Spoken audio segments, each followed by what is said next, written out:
If you live in Denver or thinking about moving to Denver, undoubtedly you might head out camping at some point, as it's one of the most popular activities to do, and that's what we're going to cover today, specifically camping in the Leadville area, which is about a 2-hour drive west of downtown Denver. We're going to cover everything from the weather, what to expect, seasonality, locations, everything that you want to know, and we're also going to talk about the number one problem that even seasoned Coloradan campers have, so you're going to want to stay tuned to avoid this pitfall so you don't get into trouble. Welcome back. I'm Alex Saldana, local Denver real estate agent, and since 2010, I've been helping homeowners and buyers figure out the Denver market and get their questions answered, as well as give tips and ideas of what to do around this great city like this one. So if you're new, consider subscribing, but if you have any questions, feel free to reach out. I'm just a phone call, text message, email away. So let's start with the where to go camping. That's kind of the big one. You know, if you're from here, you know, there's so many options, but if you're not, maybe you're thinking of moving here, what you're going to find is that pretty much anywhere from the foothills, Denver, west, has incredible camping to it. You know, and you've got kind of some different feels to it. You kind of have the northern ranges, which is going to be more of your classic, you know, Rocky Mountain feel to it, some plateaus, things like that. They got kind of the central area around Summit County, more high mountain type of stuff. And then you can go further south even, and it's going to feel a little bit more like New Mexico. You're going to have a lot more high deserty sort of feel to it. But today we are actually over by Leadville, and we are at Turquoise Lake specifically, which is just one of the most beautiful lakes that I've ever seen. And when we head out, we usually try to put about a 2-hour limit on driving to get to places. So you still have a ton to access around the Denver area. Leadville is going to be the closest town here, but check this place out. This is the walk down from the campsite about 50 feet away from the water's edge out to just this glassy surface, beautiful mountain lake. And this is the trail that is right off the lake that you can just walk to from the campsite. And the water's really cold, but our dogs love playing in it. You can come down here and go fishing, paddleboarding, kayaking, whatever you want. And for the last few months, I've actually been cold plunging every single morning. And so this was a perfect opportunity in 38-degree water in this mountain lake to do a nice cold plunge. Been 2 minutes. You on deck? Oh. He on. And specifically, we're at the Baby Doe Campground. Now, there's a bunch of campgrounds just around Turquoise Lake and then even Twin Lakes to the south, but these are really tough camp spots to get. Reservations are usually happening, 6 months in advance when you can start, and so you almost got to look for a cancellation to hit it on the weekend. So a little bit of a crapshoot, but man, it is totally worth it. Now, when to go camping? In most of Colorado, you can't really camp until Memorial Day for the most part. A lot of the places are still shut down. Snow might be in the way still, depending on the elevation. And you're clear all the way through Labor Day, some places into October. But when you go camping is really going to drastically affect how you need to prepare for it. So like right now, it's June 10th, and we're up here at about 10,000 feet up at Turquoise Lake. So down in Denver, it's been in the 80s. Up here, the lows at night get down to 32 easily. I mean, look, it just snowed a couple of nights ago on these peaks that are still covered, and they got fresh snow all over them. So you got to be prepared. I mean, we have full winter gear with us, and last night it was quite a bit chilly to get to sleep. But depending on how you're prepared is going to impact whether or not you actually enjoy yourself.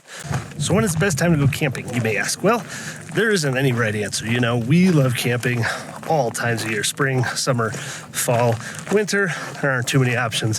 What we really like is we love getting down to the southern part of the state in the springtime or in the fall time, because it is quite a bit warmer down there. High country, we love July, August, because it'll be maybe 80 degrees at the height during the middle of the day, and it'll get down into the 50s at night. Now, something to caution on if you're not familiar with Colorado. We're at a high elevation here, right? I don't typically sunburn. I grew up in Chicago. I think I burned once in my life. If you walk around here, you go fishing, high country altitude, 1 hour, you're going to be a lobster. You're going to be regretting your life for several days. So be sure, no matter what time of year, the Colorado sun will trick you. And then, of course, there's water. Look, if you're coming here from the lowlands, you're probably used to 50, 60% humidity plus. So when you're hot, you sweat. But here, 10 to 15% is not abnormal. So you could be sweating and it's going to be evaporating as quickly as you do it. And you're going to get extremely dehydrated, leading to headaches, potential elevation sickness. So just make sure you drink enough water. How much is enough? You just can't have too much. We come camping, and over a 2-day period, we have an 7-gallon container of water, and we'll go through that in 2 days between us and the dogs, and a little bit of cooking. So never enough water. Bring it with you everywhere you go, hiking, camping, keep it in the car. And if you are going to be drinking up here, which is very likely if you're going to be going camping, switch off. 1 beer, 1 glass of water, 1 beer, 1 glass of water. This will dehydrate you even more. And you don't want to ruin your vacation by getting yourself sick in the first day. So, what to expect when you're out camping? So, weather-wise, let's start off there. You should expect everything. I know it was 80 degrees earlier, bright, sunny. Now we got this storm moving in with 20, 30 mile per hour gusts. So you got to make sure everything's constantly tied down, secured. Stuff isn't going to blow away. You got to prepare for 30 degrees, 80 degrees everywhere in between weather-wise. And late afternoons is when the storms are going to roll in. So if you're out hiking at your campsite, or if you want to hit a 14er and you're camping around there, afternoon, mid-afternoon, late afternoon are the most dangerous times to be out and about. That's when the afternoon storms just kind of roll through in Colorado. And summer-wise, it can happen virtually every day. Something else to expect is cell phone coverage. Now, a lot of the campsites do have other reviews and cell phone ratings. I'll actually also have a link down below to a website where you can check coverage for different campsites. But expect there to be little to no cell phone coverage. AT&T and Verizon are going to be your two kingpins. AT&T has a little bit better coverage in my opinion, but here's the pro tip. If there's two of you, one of you have AT&T, one of you have Verizon, it's a pretty good chance you're going to have coverage. Hop on a hotspot for the other person to check their phone every once in a while. And for those bigger trips where we know we've got to check in for work and we know there's going to be a spotty reception, we actually have a Wi-Fi booster like this one here, which they're not cheap, but they've helped us out a lot in a pinch where we've had, one bar barely can get on, and it just basically boosts a huge antenna for you. You have a little antenna that you stick on top of your camper or your car, and we end up having really good service. We can hop online, turn it on to a hotspot with our laptop, and actually get work done. Been a huge help, so not a bad idea to have one of these around, carry it on us all the time. So what to expect when reserving a campground or just finding a place to camp? In this area in Leadville, it's a really popular area. So generally on recreation.org or .gov, whatever it is, they open that up to 6 months in advance. And since COVID, most camping spots have gone to just a reservation system. But what you'll find is that people jump on it right away, make a bunch of reservations in the beginning of the season, and then cancel kind of closer depending on what their plans are. So there are a lot of first come, first serve. But from our experience, unless you're there Thursday morning, the chances are really slim that you're going to find something, because someone with a reservation will go and then they'll put a tag on another camp spot for their friends that are coming up later in the day, something like that. So reservations are really kind of a must, especially if you're coming with any sort of camper. You're not going to want to drive around all night. And we've done it before until 2, 3 a.m. and we end up parking on the side of the road, until the next morning to try to find something. So reservations are a must. And if you're not on top of it, like we aren't, I would say 3-4 weeks before your trip, check and just keep refreshing availability. And what you'll find is that stuff does come available. You just got to be quick and ready to move. So what about fires up in the high country? In this central part of Colorado, you're going to find most camp spots, you're going to have a fire pit like that, right? It's going to have a grate on it, at least at most of the controlled camping spots versus, just dispersed camping or something like that. But I will say over the last 3 years, with as dry as it's been, I would say way more than 50% of the time, we haven't been able to have a fire. So make sure you go on and check onto the state's website to find out if you can even have a fire. And what we actually did is we bought a propane fire pit that we actually bring with us, because no matter what, you can have a fire as long as there's an on-off switch. So same thing with a grill, but like cooking with charcoal, nope. No dice. You got to have an on-off switch. Using a campfire stove, totally fine. But make sure you check it out. We've had a really wet year so far this year, so it's been absolutely fine. But come August, it could be completely different. So just make sure you keep in touch with, what the fire restrictions are, depending on where you're going. So what about gear to pack? What are you going to need on every single trip that you make? Well, your setup is going to evolve over the years, and it's going to evolve based on, what your car is like and how much stuff you can pack. We've never done a whole ton of backpacking or dispersed camping.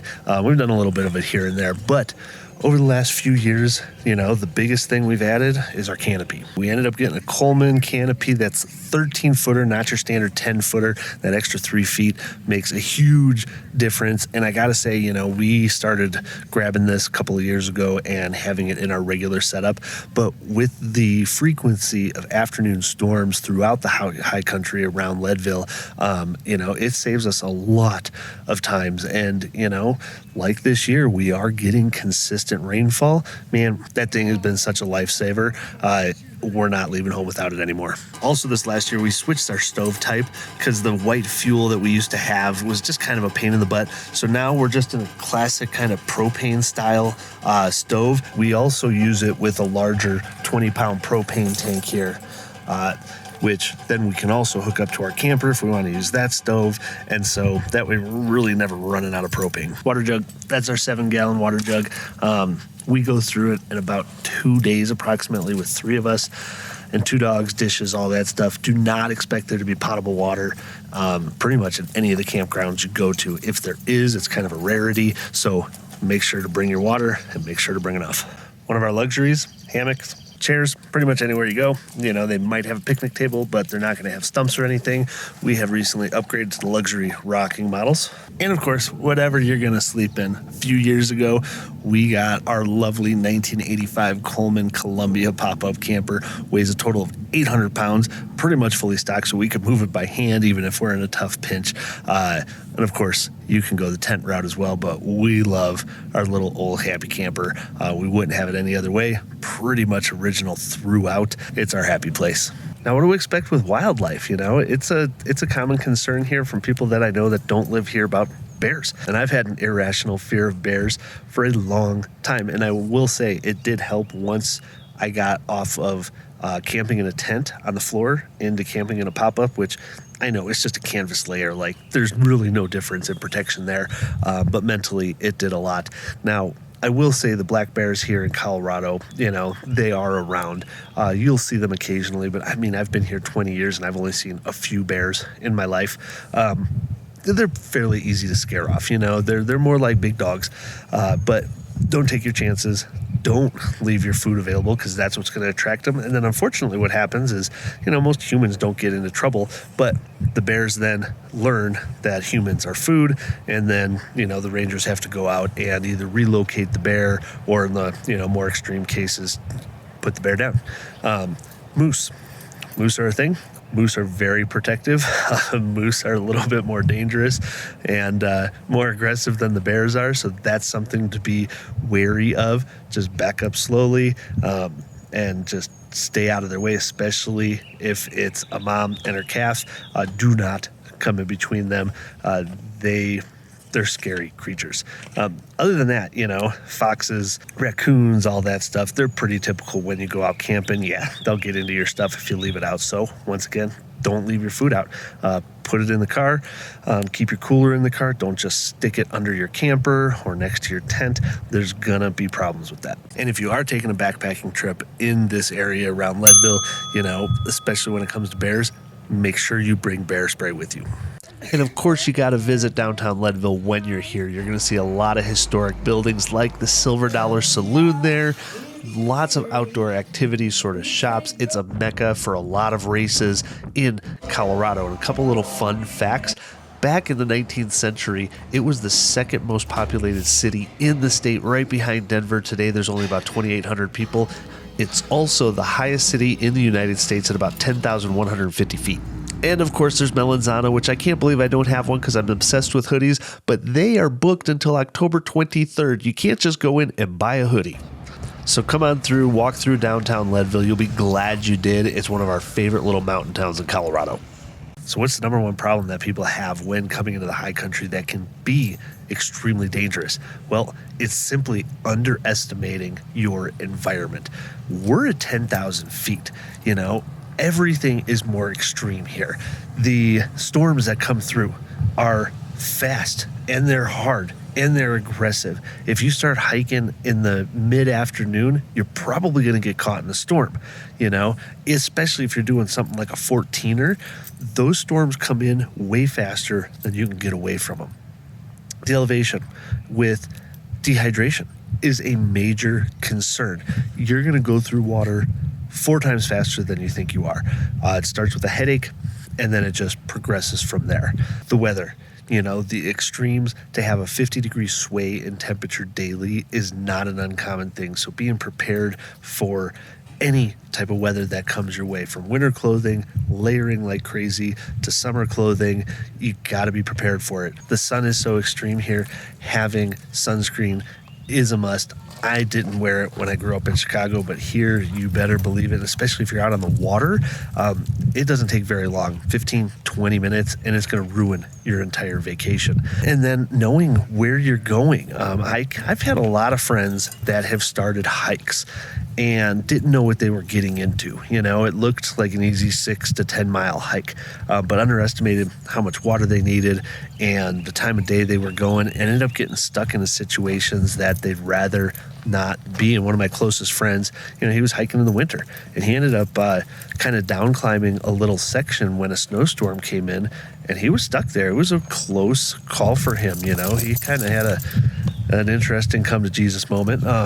And didn't know if he was going to get off the mountain or not. And this is a very experienced hiker that did this multiple times a week. So it can happen to everybody. So don't underestimate your environment. Don't underestimate your surroundings, and make sure to do all the necessary research for wherever you're going. And if you want to learn about my favorite city around the Denver metro area, watch this video about the city of Littleton.